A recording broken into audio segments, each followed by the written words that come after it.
আসসালামু আলাইকুম প্রিয় দর্শক ও শ্রোতা মণ্ডলী।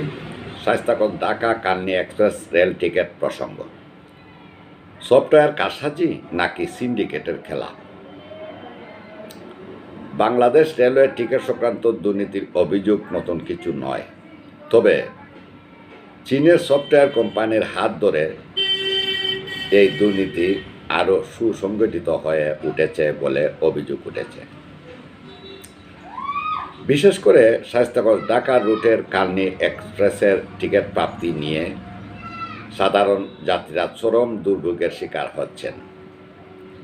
অভিযোগ রয়েছে, প্রতিদিন সকাল 8টা বাজার 1 মিনিট আগে টিকিট বিক্রির ওয়েবসাইট খুলে দেওয়া হয়, অথচ 8টা 1 সেকেন্ডের মধ্যেই ঢাকাগামী কান্নি এক্সপ্রেসের 35টি টিকিট উধাও হয়ে যায়। সাধারণ যাত্রীরা কোনোভাবেই টিকিট কাটতে পারছেন না, অথচ কিছু নির্দিষ্ট ব্যক্তি নিয়মিত টিকিট সংগ্রহ করতে পারছেন এবং পরে সেই টিকিট কালোবাজারে বিক্রি করছেন 500 টাকায়। স্থানীয় যাত্রীদের অভিযোগ, সফটওয়্যার কোম্পানির কিছু অসাধু কর্মকর্তার যোগসাজশে একটি সিন্ডিকেট গড়ে উঠেছে, যারা বিশেষ কিছু ব্যক্তিকে টাকার বিনিময়ে অগ্রাধিকার দিয়ে টিকিট দিচ্ছে। ফলে সাধারণ যাত্রীরা টিকিট কেটে ভ্রমণের সুযোগ পাচ্ছেন না, বরং বাধ্য হয়ে দ্বিগুণ দামে কালোবাজারি থেকে টিকিট কিনতে হচ্ছে। সফটওয়্যার কোম্পানির ভূমিকা সন্দেহজনক। প্রশ্ন উঠেছে, কিভাবে মাত্র 1 সেকেন্ডে 35টি টিকিট কেটে ফেলা সম্ভব?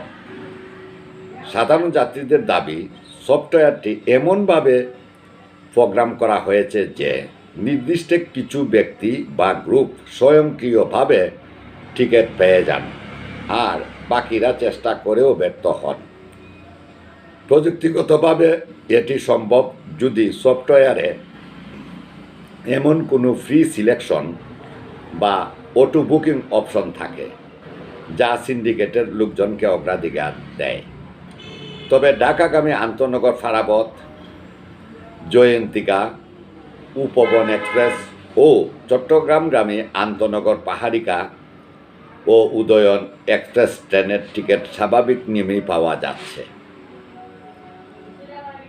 উল্লেখিত গাড়িগুলোতে ফ্রি সিলেকশন বা অটো বুকিং অপশন থাকছে না কেন? শুধুমাত্র কান্নি এক্সপ্রেস ট্রেনে অটো বুকিং সিস্টেম করে বিপুল পরিমাণ টাকা হাতিয়ে নিচ্ছে চীনের সফটওয়্যার কোম্পানি। এ বিষয়ে রেল কর্তৃপক্ষের দায়িত্বশীল কোনো বক্তব্য এখনো পাওয়া যায়নি। তবে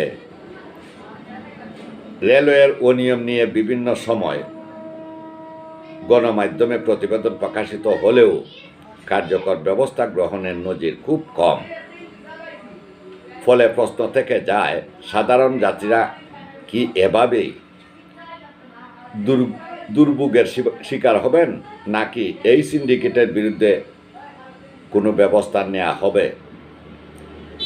হবিগঞ্জ জেলাবাসীর সবচেয়ে বেশি ভোগান্তি পোহাতে হচ্ছে। বাংলাদেশ রেলওয়ে ও সংশ্লিষ্ট কর্তৃপক্ষ যদি দ্রুত এই সমস্যার সমাধানে উদ্যোগ না নেয়, তবে এটি যাত্রীদের মধ্যে ক্ষোভ বাড়াবে এবং রেলের ওপর সাধারণ মানুষের আস্থা আরও কমে যাবে। সংশ্লিষ্ট কর্তৃপক্ষের উচিত দ্রুত তদন্ত করে এই রহস্যজনক টিকিট বাণিজ্য বন্ধ করা এবং দোষীদের বিরুদ্ধে কঠোর ব্যবস্থা নেওয়া। আপনি যদি এই চ্যানেলে নতুন হয়ে থাকেন, অবশ্যই চ্যানেলটি সাবস্ক্রাইব করুন, আমাদের সঙ্গে থাকুন।